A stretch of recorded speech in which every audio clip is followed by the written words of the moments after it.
देशभरात सध्या गायीच्या सन्मानासाठी आणि तिला राष्ट्रमाता घोषित करण्यासाठी गौसन्मान आव्हान अभियान मोठ्या उत्साहात राबवले जात आहे। या अभियानाला आता नागपूरमध्ये एक महत्त्वाचे सामाजिक वळण मिळाले आहे। हिंदू आणि मुस्लिम समाजातील नागरिक एकत्र येत या मोहिमेला आपला पूर्ण पाठिंबा दर्शवत आहे। गायीला केवळ राष्ट्रीय पशु नव्हे तर राष्ट्रमाता असा अधिकृत दर्जा मिळावा यासाठी आता नागपुरातून केंद्र सरकारकडे कडक शब्दात मागणी करण्यात येत आहे।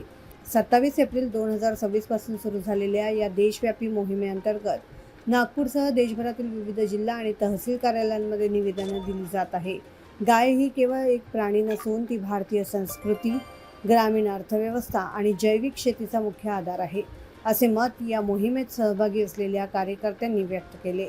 गायीला अधिकृतपणे राष्ट्रमाता म्हणून घोषित करावे, गौ संवर्धनासाठी केंद्राचा एक विशेष कडक कायदा असावा, केंद्र स्तरावर स्वतंत्र पशुपालन मंत्रालय स्थापन करण्यात यावं, या मुख्य मागण्या आंदोलनाद्वारे यावेळी करण्यात आल्या।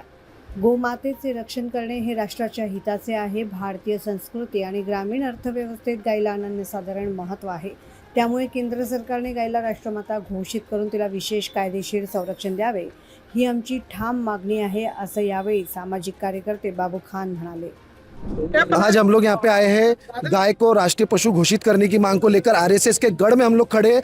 जिस तरह से बीजेपी बोलती कि आरएसएस का गढ़ है नागपुर, तो यहाँ पूरा मुस्लिम समुदाय आया हुआ है कि इसको राष्ट्रीय पशु बीजेपी ने घोषित करना चाहिए। जिस तरह आप देख सकते हो कि कुछ संगठन के लोग इस निरंतर धर्म के नाम पर हिंदू मुसलमान करते, मुसलमानों को टारगेट करते। अभी कुछ दिन पहले स्लॉटर हाउस जो है भांडेवाड़ी का, वहाँ का मुद्दा उठा कि मुसलमानों ने ईद में गाय काटा है और उसके अवशेष दिखाए, लेकिन वो दरअसल पूरी झूठी बात है। वहाँ पे 25 सालों से नागपुर महानगर पालिका जितने भी ग्रामीण और नागपुर सिटी में जितने भी गाय मर जाती है, जो गौशाला में पालते, जो दूध व्यापारी जो पालते हैं वो मर जाते हैं, उसको गाड़ने का वहाँ काम करते हैं। उसी के अवशेषों को दिखाकर ये मुसलमानों को टारगेट कर रहे थे। और इसीलिए आज हम लोग आए कि जो हमारे अच्छे हिंदू भाई है, क्योंकि ये 25-50 लोग जो धर्म के ठेकेदार बन बैठे, ये हिंदू नहीं है।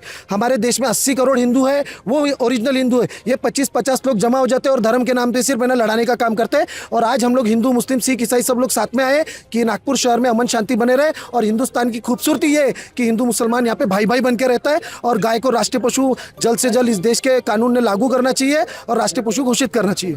गौ संरक्षण कायद्यासाठी आम्ही नागपूरसह राज्यभरात लोकशाही मार्गाने आवाज उठवत आहोत। गायीला राष्ट्रीय मान्यता मिळणे ही काळाची गरज आहे। सरकारने गायीच्या सन्मानासाठी आता ठोस निर्णय घ्यावा, यासाठी आम्ही आग्रही आहोत, असं यावेळी सामाजिक कार्यकर्ता यश गोरखेडे म्हणाले। करावं ही मागणी करण्यात आली आहे। ही मागणी पुन्हा नाही झाली तर पुढे काय भूमिका असणार? बघा, इथे दोन प्रश्न आहेत की सरकार जर त्याला वाटलं की आम्हाला हे बॅन करावं लागेल बीफ एक्सपोर्ट, तर हे कधी पण करू शकते। NRC आणलं, CA आणलं, तर हे असं पण कधी पण हे लोक करू शकतात। परंतु यांना ते करायचं नाहीये, कारण की यांना हजारो कोटींचे जे इलेक्टोरल बॉन्डचे आहे पैसे, ते यांना मिळतात।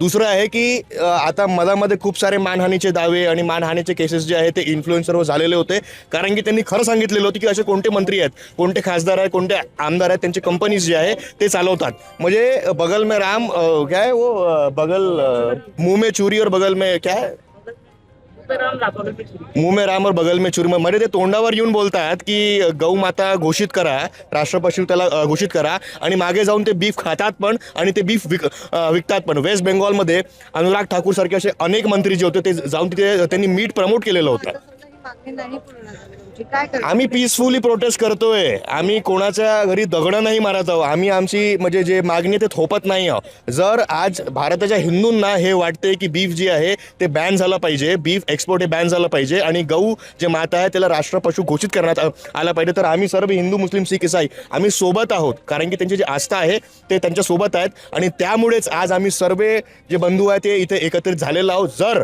याला गालबोट लावण्याचा प्रयत्न मागच्यासारखं, म्हणजे मागच्या वेळेस जे त्यांनी केलेलं होतं बजरंग दल वाल्यांनी, जर यांच्यामध्ये एवढं धमक असेल तर हे बीफ एक्सपोर्ट बंद करून दाखवा।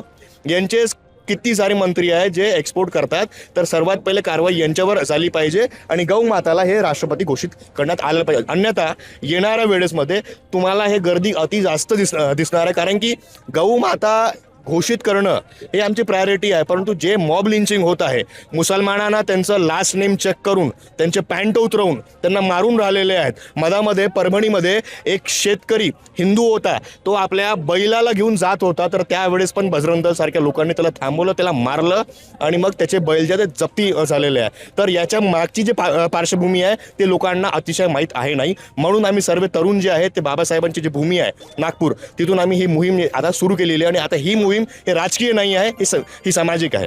देशभरात गायीला राष्ट्रमाता घोषित करण्याच्या मागणीसाठी सुरू असलेल्या गौसन्मान आव्हान अभियानाला नागपुरात मोठा पाठिंबा मिळत आहे. गायीला राष्ट्रीय पशुचा दर्जा मिळावा आणि तिला कायदेशीर संरक्षण मिळावे यासाठी विविध संघटनांनी एकवटून केंद्र सरकारकडे मागणी केली आहे. क्षितिजा देशमुख, लोकमत.com, नागपूर.